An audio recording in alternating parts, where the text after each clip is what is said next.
Hey guys, are you bored? Just hanging around at home? Awesome, because then it's time for Fun Challenge! Fun Challenge is the perfect game to have fun for hours or even all day long and still get your chores done.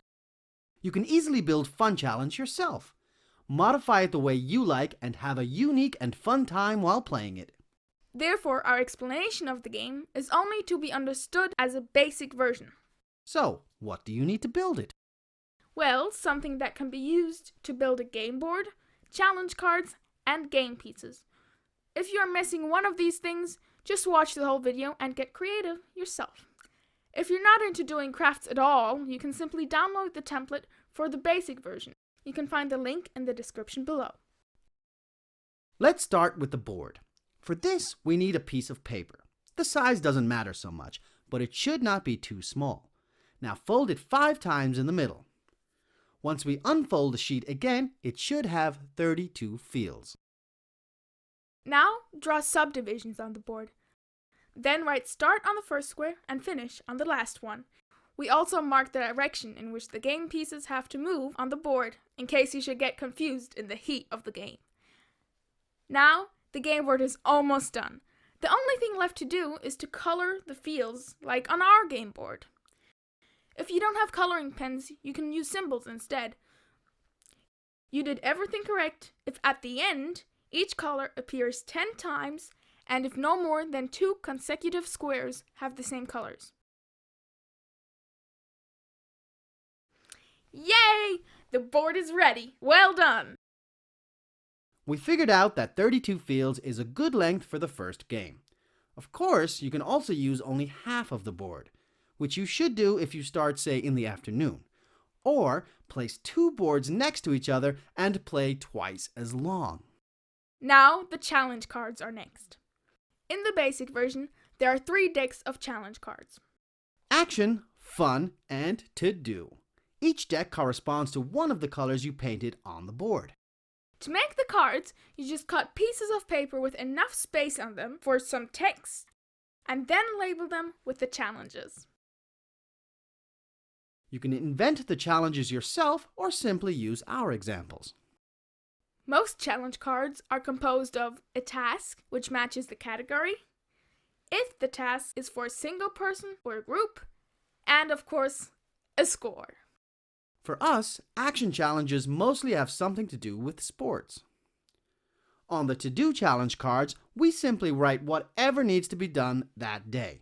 You know, you have to do your chores pretty fast, otherwise the game will be really, really long.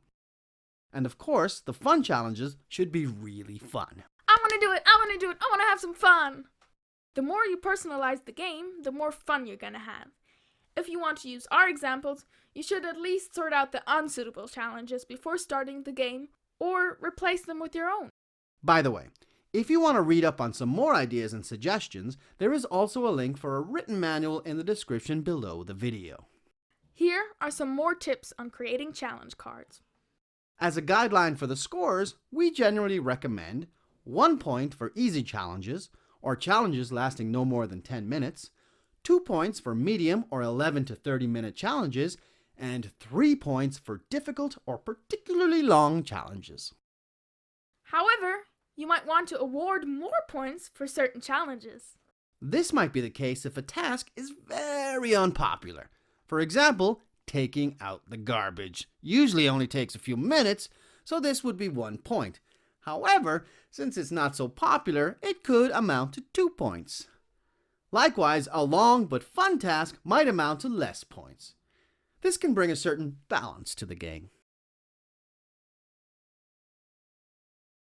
It's especially amusing if each player creates 1 or more challenge cards without revealing their contents to the others. Agree beforehand how many challenges everyone may create. Those who cannot write yet can dictate the tasks to their secretary, like mom or dad. Mommy, mommy, mommy! Another important rule when creating cards yourself is, in the end, the number of points need not be discussed.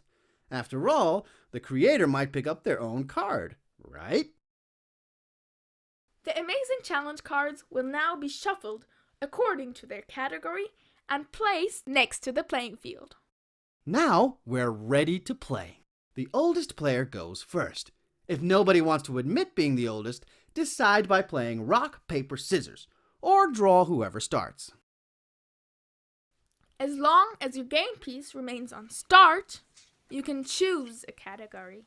For example, Dario decides on action and pulls the group challenge, take 10 funny photos together. Let's do it!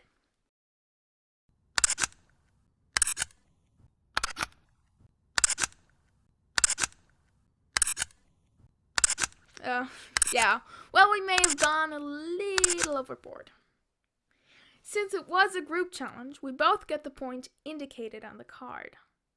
Accordingly, all of the game pieces are moved one space forward. Now it is Elizabeth's turn. Since she is no longer on start, the category is decided by her current position. She is on fun, so she has to draw a fun challenge. The card she draws is group competition. Sort by color as quickly as possible. We decide to use Smarties and increase the level of difficulty by performing the challenge with Chinese chopsticks.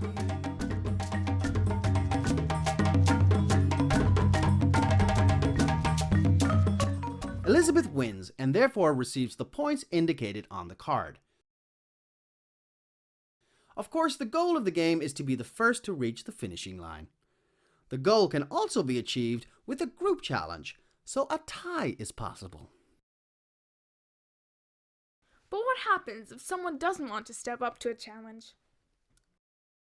In this case, that person loses the number of points they would have received had they completed the challenge. This also happens to anyone who does not want to take part in a group challenge. And what if someone is unable to complete a challenge? Like if I broke my arm and I have to do a cartwheel. That would be unfair, right? In this case, there are several options. Drink a glass of wine? Stand on your head? I don't know, recite a poem backwards. Who knows? Or, for example, a new card can be drawn, or somebody could simply help. What if a card is really particularly unfair? I mean, it can happen, right? Well, I'm sure you'll find a solution. Don't ask me. By the way, we prefer to decide on a prize for the winner before the game starts, and a special prize for the one who collects the most to-do points. You know, like a free massage. That would definitely motivate you to take out the garbage. And the next game! Devise new cards or a new board and share your best and funniest experiences with hashtag FunChallange-TheGame!